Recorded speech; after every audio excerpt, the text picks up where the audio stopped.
अस्सलामुअलैकुम वरहमतुल्लाहि वबरकातुहू। अल्लाह अज़्ज़ा व जल आप सब पर अपना खास करम फरमाए, दोनों जहानों की भलाइयाँ अता फरमाए, खुशियाँ अता फरमाए, हर दुख और तकलीफ़ से महफूज रखे। अल्लाह अज़्ज़ा व जल आप सब के लिए आसानियाँ पैदा करे और खैर व आफ़ियत वाले मामलात रखे। यूनान एम्बेसी से रिलेटेड वीडियो आपके लिए हाज़िर हुए हैं। बहुत से लोगों ने यही क्वेश्चन किया कि अब क्या अपॉइंटमेंट कैसे मिलेगी, अपॉइंटमेंट का क्या करें, कैसे एम्बेसी में जाएं और क्या सूरत हाल होगी। तो ये बात ज़हन में रखें कि अब टोटली वर्क जो है वो अपॉइंटमेंट के ऊपर हो रहा है। जो लोग पहले ही मेडिकल करवा चुके हैं, जिन लोगों का फैमिली अपॉइंटमेंट है, जिन लोगों की और कोई भी एम्बेसी में काम है और वो इसकी अपॉइंटमेंट ले चुके हैं या उनको डेट मिल चुकी है, वो जा सकते हैं। न्यू फाइल वाले या इससे रिलेटेड जितने भी काम हैं, इसके बाद 1 अक्टूबर से टोटली काम जो है वो अपॉइंटमेंट के ऊपर होगा। और इस वक्त हर काम की, चाहे वो फैमिली पेपर हों, चाहे वो वर्क वीज़ा हो या कोई भी हो, 1 अक्टूबर की सारी अपॉइंटमेंट्स बुक हो चुकी हैं। आपको किसी भी काम की अपॉइंटमेंट नहीं मिल सकती, चाहे वो वर्क वीज़ा हो, चाहे फैमिली वीज़ा हो, चाहे पेपर टेस्टेशन हो। तमाम जो अपॉइंटमेंट हैं अक्टूबर की, वो सारी बुक हैं। अब नवंबर में देखा जाएगा कि वो आपको मिलती है या नहीं। इसमें बहुत से लोग ऐसे भी हैं जो अपॉइंटमेंट मुख्तलिफ़ तरीक़ों से लेते हैं, देते हैं, वो एक अलहदा मामला है। बाकी अगर आप ऑनलाइन ख़ुद अपनी अपॉइंटमेंट लेना चाहें तो मैंने वीडियो में मुकम्मल तरीका आपको बताया है, जिससे आप फ़ायदा हासिल कर सकते हैं। उसे देख कर आप ख़ुद चेक कर सकते हैं। वहाँ आपको अगर रेड लाइनें नज़र आएंगी तो इसका मतलब है कि तमाम अपॉइंटमेंट्स बुक हैं। जो सब्ज़ लाइन होती है वो आप बुक कर सकते हैं। लेकिन इस वक्त ग्रीस एम्बेसी के अपॉइंटमेंट पेज के ऊपर किसी भी अपॉइंटमेंट में कोई सब्ज़ लाइन नज़र नहीं आ रही। आप ख़ुद भी चेक कर लीजिएगा और इसको मामला को देखिएगा। अब अगर आप किसी और ज़रिए से अपॉइंटमेंट लेंगे तो वो अपॉइंटमेंट अगर ओरिजिनल होगी तो वो ठीक होगी, उसमें कोई मसला नहीं होगा। ये अब कैसे बुक होती है, लोग जो करते हैं और अपने पास उनके पास होती हैं और वो देते हैं आगे, ये वही बेहतर जानते हैं कि क्या तरीक़ेकार इख्तियार किया जाता है। अब ये है कि आपने जो नई फ़ाइल है, उन जितने भी वो अफराद जिनके पास नई फ़ाइल है, उन्होंने सबसे पहले अपॉइंटमेंट बुक करनी है। उसी अपॉइंटमेंट को लेके उन्होंने ग्रीस एम्बेसी में नहीं जाना। ग्रीस एम्बेसी में उस दिन जाना है जिस दिन उनकी अपॉइंटमेंट है। उससे पहले 1 हफ़्ता 10 दिन पहले उन्होंने जाके दोनों लैब्स में से किसी एक लैब से अपना मेडिकल करवाना है। मेडिकल तब ही होगा जब आपकी अपॉइंटमेंट बुक होगी। अपॉइंटमेंट आप दिखाएंगे तो आपका मेडिकल होगा। तो इसलिए अब ये भी मसला है कि वो अफराद जिनके वीज़ाज़ फ़ेक हैं, जिनके ओरिजिनल आपोफासी नहीं हैं, उनको जेंटू ने दाव लगाया हुआ है और जेंटू ने उनके साथ फ्रॉड किया है, वो भी पता नहीं चलेगा। क्योंकि अपॉइंटमेंट तो बुक हो जाएगी लेकिन मेडिकल भी आपका हो जाएगा और जब आप एम्बेसी जाएंगे तो फिर पता चलेगा कि आपकी आपोफासी जो है वो ओरिजिनल है या फ़ेक है। तो इसलिए अब आपका इंश्योरेंस और मेडिकल का नुकसान होगा, चाहे आपकी आपोफासी 2 नंबर ही क्यों ना हो। तो इसलिए कोशिश करें कि जिन लोगों से आप अपनी आपोफासी ले रहे हैं वो 100% ओरिजिनल हों, उनमें किसी किस्म का मसला ना हो, ताकि आपका वो पहले जैली वीज़े वाला तो नुकसान हुआ ही हुआ है, आगे आपका मेडिकल और इंश्योरेंस का नुकसान भी ना हो और आपको किसी तकलीफ़ का सामना ना करना पड़े।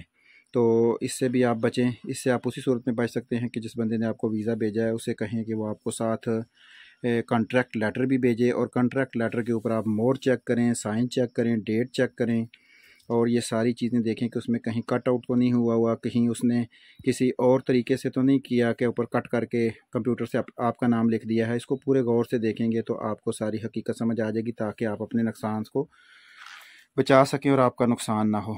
बाकी आगे वीडियो आपको पता चल जाएगी जिसमें आप इजीली अपॉइंटमेंट का तरीका देख सकेंगे और अगर आपके लिए पॉसिबल हुआ तो आप खुद भी जमा कर सकेंगे। फिर भी अगर आपको किसी चीज़ की समझ नहीं आती, आपको किसी मसाइल का सामना करना पड़ता है अपॉइंटमेंट का, तो फिर आप हमसे रब्ता कीजिएगा। फिर मुतल्लिका बंदे तक आपको पहुँचाएँगे, वो जिस तरीके से भी आपकी हेल्प करेंगे आप जाने और वो जाने, फिर देख लेंगे क्या मामलात होते हैं। फ़िलहाल कोशिश कर सकते हैं आप, सारा तरीक़ेकार आपको बता दिया है।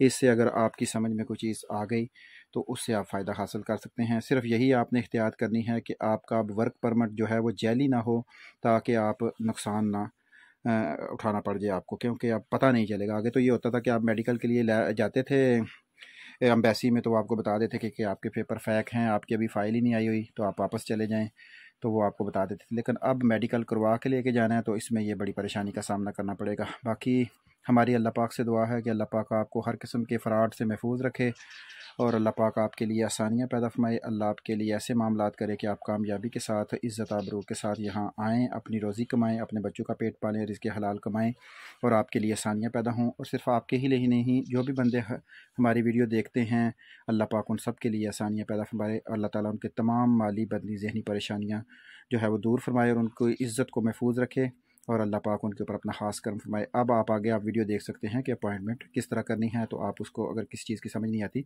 तो फिर आप हमसे रब्ता कर लें। जज़ाकल्लाह। अल्लाह ताला आपको खुश रखे। अस्सलामु अलैकुम वरहमतुल्लाहि वबरकातुहू। ग्रीस एम्बेसी अपॉइंटमेंट इस्लामाबाद, ये आपके सामने इस तरह का एक पेज खुल जाएगा।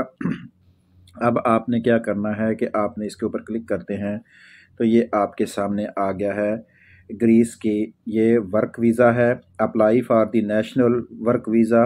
और उसके बाद ये नीचे आ गया है apply for national visa, students वगैरह के लिए है। उसके नीचे है अप्लाई फॉर पेपर टेस्टेशन फैमिलीज़ वगैरह के लिए। और उसके नीचे है शेंजन वीज़ा। और उसके नीचे है काउंसलर से अगर आपको काम है। और उसके नीचे है आपको अगर ग्रीक पासपोर्ट न्यू करवाना है।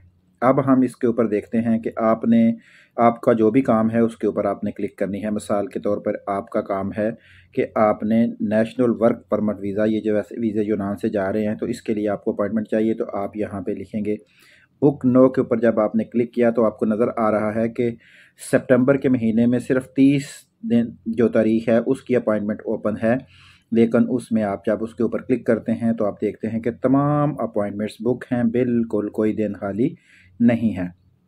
इसका मतलब है कि इस महीने में कोई अपॉइंटमेंट ना हुई।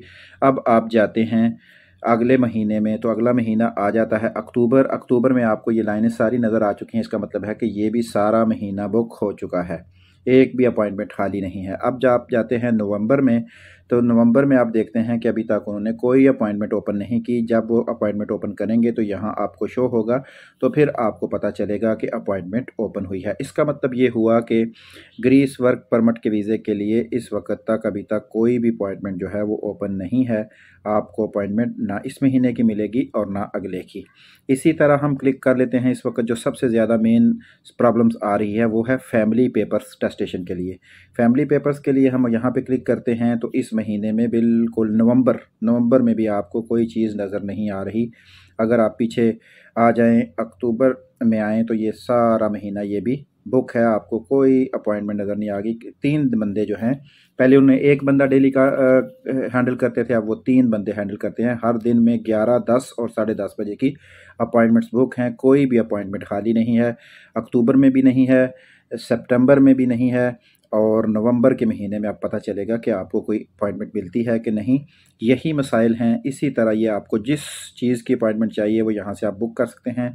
तो इसका मतलब है कि टोटली अपॉइंटमेंट्स जो हैं वो इस वक्त बुक हैं। आप किसी भी नवंबर के महीने में अब आपको पता चलेगा अपॉइंटमेंट ओपन होंगी तो आपको पता चलेगा कि अपॉइंटमेंट मिलेगी या नहीं मिलेगी। ये तरीका था आपने ग्रीस एम्बेसी की अपॉइंटमेंट कैसे लेनी है। अब इसका सेकंड तरीका ये होता है कि ये आप किसी ऐसे बंदे से लेंगे जो ये काम करते हैं। वो हर बंदा का है, हर मौका मुनासबत और उसके साथ वो हिसाब से वो अपॉइंटमेंट आपको देते हैं, बेचते हैं। उनके पास किस तरह होती हैं ये अल्लाह आलम, हमें मालूम नहीं है।